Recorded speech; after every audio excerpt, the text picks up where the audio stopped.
about what exactly is going on with China, particularly the recent leadership. Let's talk about, Mr. Paal, your views from outside as an observer. Since Chinese President Xi Jinping becomes the president of the country and also the party secretary, there seems to be a lot of new terminologies coming out. For domestic issues, it's about China Dream. But for international affairs, it's about so-called common destiny. What is your interpretation of these different terminologies, and do they work together? Mr. Paal. Well, I think that China is standing up on the international scene in ways it did not before.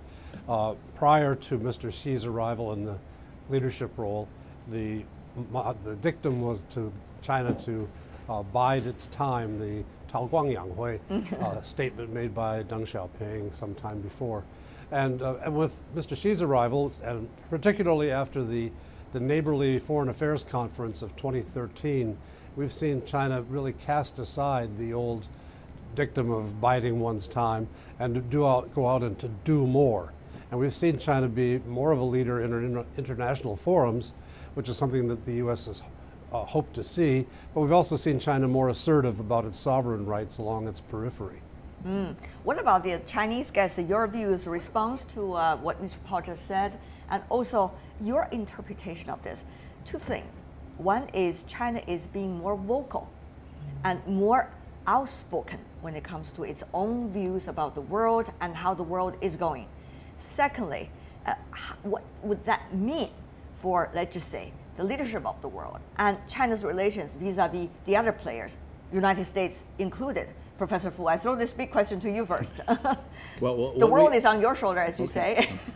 What we have seen are some of the phenomena, but there are deep structural forces that has been going on. Yeah. If you just look at the economic dimension, the matter of fact, of course, is now China is number 2 in terms of GDP per capita, and that reflected in personality, of course, is they probably people probably will behave in a more transparent way, and in so far as a leadership role, I would say, sort of more stepping out to the front is. This is what the world is expecting China to do. The phrase there, of course, it's a big country with responsibilities. But on the other hand, there were words like assertiveness was also used in some description, let's just say in international media stories. What do you make of that? Assertiveness sort of has a degree of arbitrariness. But just being transparent, straightforward, with a benign intention, I wouldn't use the word assertiveness. Okay. And Professor Xiong, what about your take, particularly the multilateral approach that seems China is very much embracing, let's just say, compared to what the current administration in the United States seemed to indicate at the United Nations 2015 and also at the World Economic Forum earlier this year. You and I both were there to witness Chinese President Xi Jinping give that speech, and that was a game changer speech, some even say. Professor Xiong, do you think so? In fact, in many foreign friends, international friends' eyes, there have been a great change in the style of China's diplomacy in the past 5 years. Do you think that is true? Yeah, according to my opinion, this change can be observed in 3 perspectives. On the whole, China has been more and more a provider of public goods to international community. And this kind of public goods can be observed in 3 perspectives. The first one is China has provided, has more material contribution to international community. That's not most important. The second one may be more important. That is, China has been a more institutional contributor to the international community, such as G20, such as BRICS, such as AIIB, such as Belt and Roads. And the third one may be most important. In the past 5 years, China has been more and more an ideational contributor to the global governance, to the international community. That's maybe most important. And that may be the most important, greatest change in the style of China's foreign policy. Very interesting what you have just said. China really has been trying to be be a responsible major country in the global arena. According to the Chinese side, there are a lot of things that China has ever done to protect its own nationals. For example, overseas, China has conducted 9 evacuations out of the overseas conflict zones. 100 cases of kidnapping or attacking Chinese abroad have been carefully handled. China has also played a central role in resolving issues of global concern, including Iran's nuclear program, wars in Syria, South Sudan, Afghanistan, and tensions on the Korean Peninsula. Mr. Paul, talking about Korean Peninsula, you know better than I do, and probably many others, because you've been following for a long time. You see this quite consisting, but at the same time, different kinds of approaches China has been taken over the past few years, ranging from persuasion to sanctions, ranging from discussion to eventually going to the United Nations, work with the others, but at the same time talking about parallel solutions. So you see a certain part of China's foreign policy still remain as to where it was, but on the other hand, there are different components coming in as well as comprehensive ways of handling problems. Mr. Paul, I want to invite your wisdom here.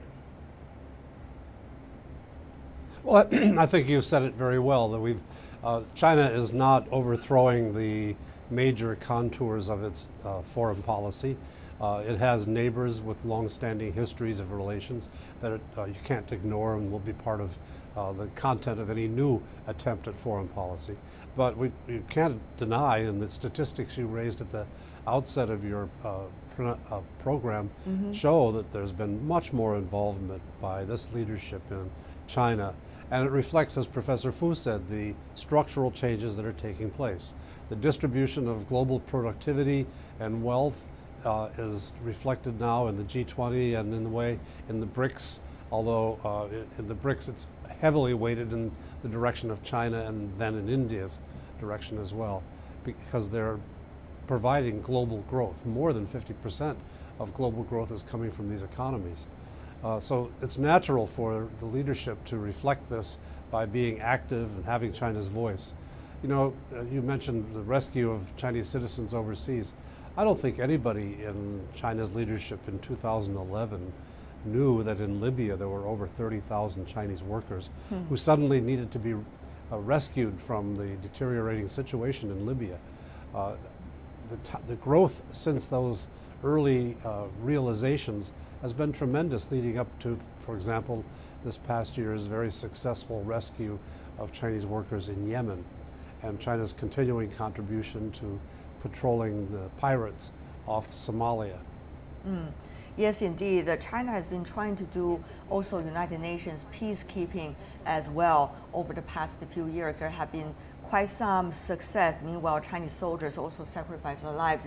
These are sporadic stories, and yet all of them putting together, you see a country in transition when it comes to global responsibility and also global roles. Having said that, though, I do want to come back to what Mr. Paul mentioned, which is very important.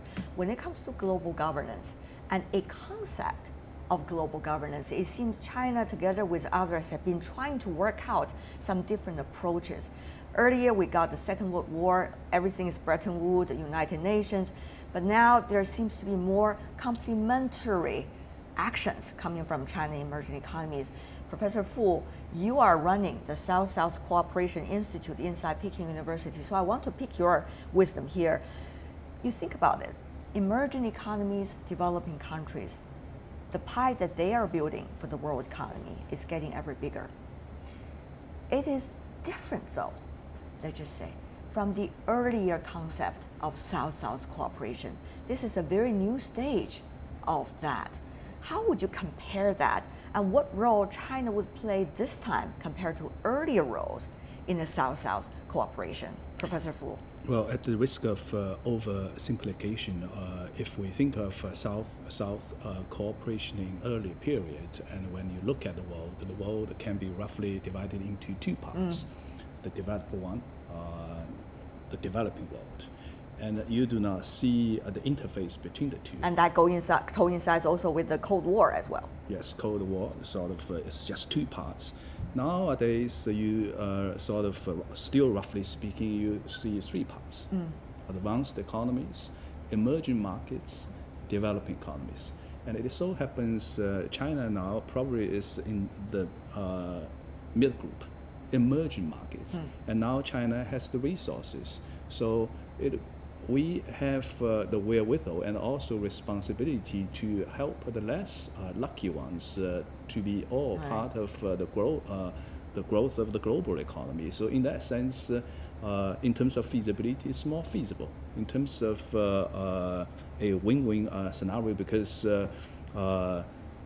you have the demand and the supply side, the economics will tell you, right? If you only have the supply side without the demand side, you cannot continue to grow your economy. So it makes a lot of sense for China to play a bridge linking advanced economies, less advanced economies, sitting in the middle. So in that sense, it is a good idea to continue the same words, but with a different substance. Absolutely. Another thing is about partnership.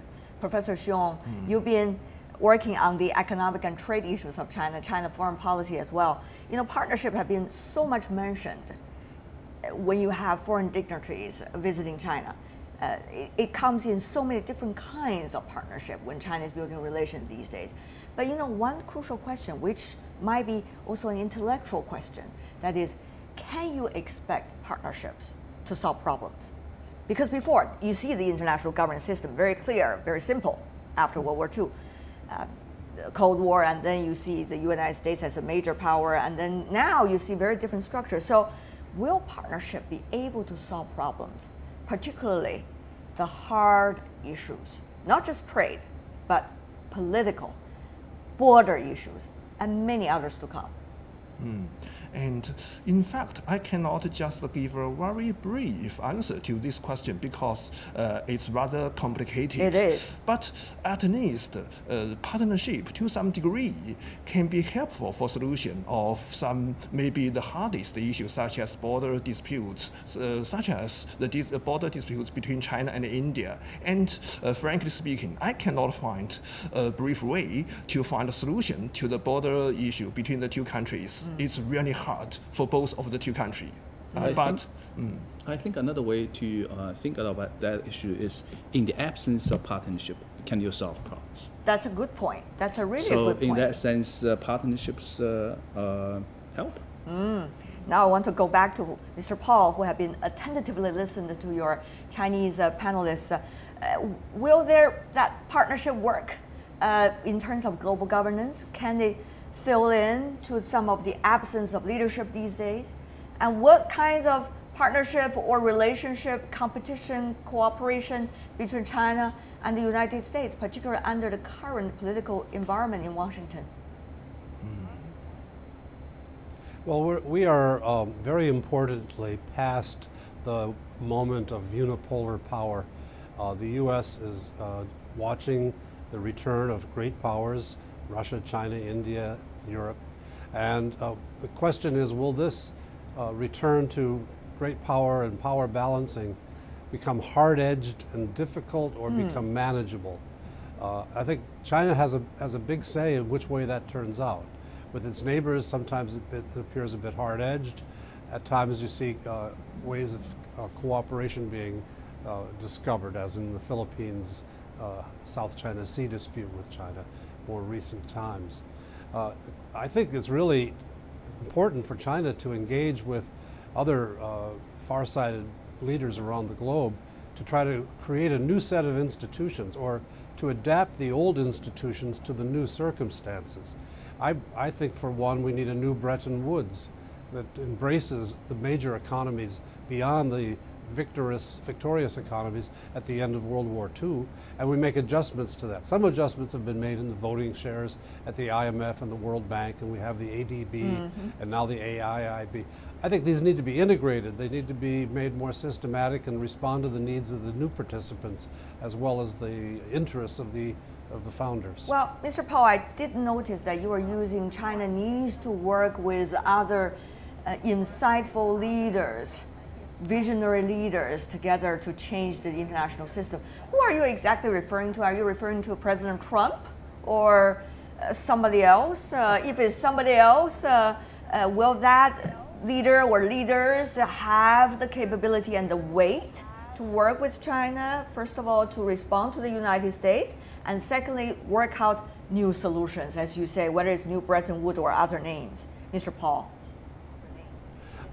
I think it's more likely going to be thought leaders rather than political leaders.